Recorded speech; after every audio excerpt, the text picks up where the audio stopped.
इसलिए प्रकृति का ही विष्णु, प्रकृति का ही ब्रह्मा, प्रकृति का ही शिव, प्रकृति की पार्वती, प्रकृति की लक्ष्मी, प्रकृति की गणेश, प्रकृति की कार्तिकेय, प्रकृति की कुबेर, प्रकृति की इंद्र, प्रकृति की अश्विनी कुमार आदि, प्रकृति की वरुण, प्रकृति की सब, ये सब कुछ प्रकृति का है। जल है तो वरुण कहा गया, पवन है तो पवन देव कहा गया, अग्नि है तो अग्नि देव कहा गया। जो जो चीज प्रकृति में देखा गया उसको कहा गया, लेकिन प्रकृति 3 गुणों से काम करती। इसलिए कृष्ण कहते हैं त्रैगुण्य विश्यावेदा,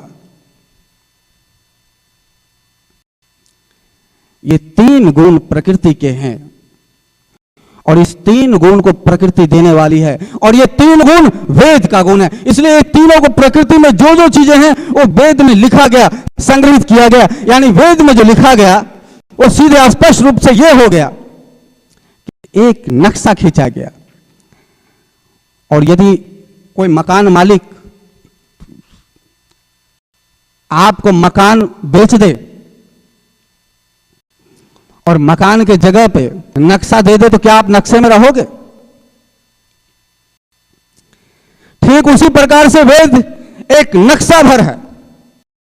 फिर और कहा गया, कोई व्यक्ति बहुत जोर का प्यासा था और प्यास के मारे कह रहा है पानी पानी पानी पानी पानी पानी पानी पानी पानी पानी। क्या पानी पानी करने से प्यास बुझ जाएगी? नहीं बुझेगी। प्यास बुझने के लिए पानी पीना ही पड़ेगा। इसलिए वेद का देवता, वेद का भगवान, त्रैगुण्य विश्याद वेदा, ये 3 गुण जो है प्रकृति में, ये 3 गुण जो विषय है प्रकृति का, यही वेद देने वाला, यही वेद में लिखा गया है। इसलिए वेद का भगवान उससे पे डिजाइन भर है। यथार्थ में यदि किसी देवी देवता को देखना है इस रूप में, तो फिर प्रकृति को देखो, उसके कार्यों को देखो और उसके स्वभाव को देखो और स्वभाव से गुण का पता करो और पता चल जाएगा ये किस देवता का काम है। लेकिन यथार्थ में देवता नहीं है, एक इंडिकेट है, एक डिजाइन है, एक आकार बनाया गया समझने के लिए, एक फार्मूला तैयार किया गया है। बाकी प्रकृति में सततः जारी है, मृत्यु हो रहा है, महादेव है, जन्म हो रहा है, ब्रह्मा है, पालन हो रहा है, विष्णु है। लेकिन अलग से विष्णु वैकुंठ धाम में, फिर यह पाखंड है। अलग से शिव कैलाश में, फिर यह महापाखंड। अलग से ब्रह्मा ब्रह्मलोक में, यह महापाखंड, यह महामाया का महाभ्रमजाल। इसलिए अलग से कुछ नहीं।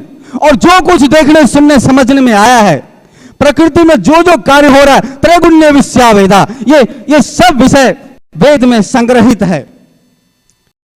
विषय, वेदा, विषय। यदि ये सारे देवी देवताओं को एक जगह कर दिया जाए और इनको भोगा जाए तो फिर 5 विषय ये बनते हैं। 5 विषय रूप में ये फिर सब एक जगह संग्रहित हो जाते। यानी पूरे प्रकृति को, त्रिगुणमय प्रकृति को 5 जगह बांधा जा सकता है। इसके 5 जगह, 5 रूपों में इसे कैद किया जा सकता है, पूरे प्रकृति को। इसलिए कहा गया त्रिगुण्य विश्यावेदा, ये 3 गुण वेद के विषय है। अब वेद 3 गुण देने वाली है, इसलिए 5 में जब पूरे प्रकृति को बांधोगे तो 5 क्या है? पूरे प्रकृति यह विषय है और विषय ही वेद में लिखा है। 5 विषय क्या है? गंध, सूंघना, श्रवण, सुनना, रूप, देखना, रस, स्वाद लेना, स्पर्श, छूना। ये 5 विषय प्रकृति में, यानी 5 विषय प्रकृति का ही भोगा देखा जा सकता है।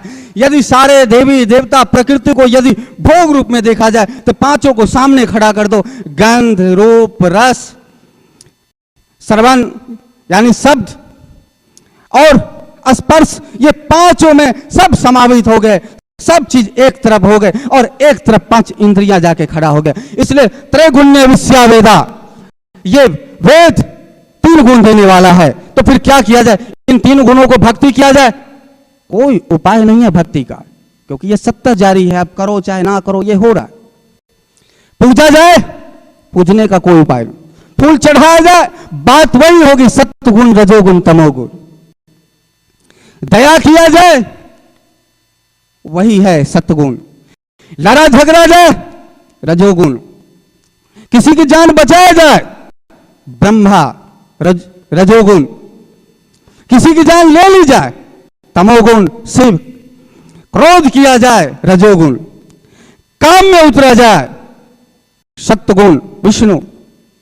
फिर क्या किया जाए, किसी के गला को दबा दिया जाए या भोग विलास में लग जाया जाए, तमोगुण शिव। फिर क्या किया जाए, सो जाया जाए, हां शिव सो गए। क्या जग जाया जाए, हां ब्रह्मा जग गए। तो फिर क्या जीवन जिया जाए, हां विष्णु का पालन हो रहा है, चल रहा है। इसलिए प्रकृति में कार्य तो सकता है, फिर पूजने का उपाय नहीं। क्या मूर्ति का मंदिर बनाया जाए, बना लो, तमोगुण। क्या मूर्ति में आया जाया जाए, तमोगुण। क्या मूर्ति को पूजा जाए, तमोगुण। क्या मूर्ति को तोड़ा जाए, रजोगुण। क्या मनुष्य की सेवा की जाए, सत्वगुण। सब कुछ एक साथ हो रहा है। आपका कोई ऐसा क्रियाकलाप नहीं है जो नहीं चलता है। क्या गंगा का दर्शन किया जाए, करो, रजोगुण। गंगा में डुबकी लगाया जाए, हां तमोगुण। क्या गंगा का जल किसी प्यासे को पिला दिया जाए, हां सत्वगुण। सब सत्य चलता है, सब सत्य जारी है। फिर क्या करोगे, कोई पूजने का उपाय नहीं है। इसलिए त्रैगुण्य विश्वाविदा निस्त्रैगुण्य भवार्जुन। निस्त्रैगुण्यो भवार्जुन। इसलिए 3 गुण वेद देने वाला है। हे अर्जुन, तो निस्त्रय गुण हो जाए, यानी गुणों से परे चला जाए। अब वेद 3 गुण दे रहा है। ब्रह्मा विष्णु महेश, देवी देवता, नदी यमुना गंगा, सब वेद का विषय है। सब वेद में समाहित है। सारे देवी देवता वेद में है। इसलिए वेद से कभी मोक्ष तो नहीं होगा। आज तक कभी कहने सुनने में नहीं आया कि वेद किसी को ज्ञान को उपलब्ध करा जाए। वेद कभी किसी ज्ञानी को जन्म नहीं दे सकता, लेकिन कोई ज्ञानी वेद को जन्म जरूर दे सकता है। फिर वेद को पूछ कर कैसे होगा। इसलिए कृष्ण कहते हैं त्रिगुण्य विश्वा वेदा निस्त्रय गुण भवार्जुन। तू वेद से परे जा। वेद से परे जा का मतलब देवी देवताओं से परे जा। देवी देवताओं से परे जाने का मतलब है प्रकृति के क्रियाकलापों से परे जा। प्रकृति के क्रियाकलापों से परे जाने का मतलब है तू त्रिगुण्य यानी सत्वगुण रजोगुण तमोगुण से परे जा। क्योंकि जब तक त्रिगुण से परे नहीं जाएगा, तब तक तू आत्मज्ञान को प्राप्त नहीं होगा।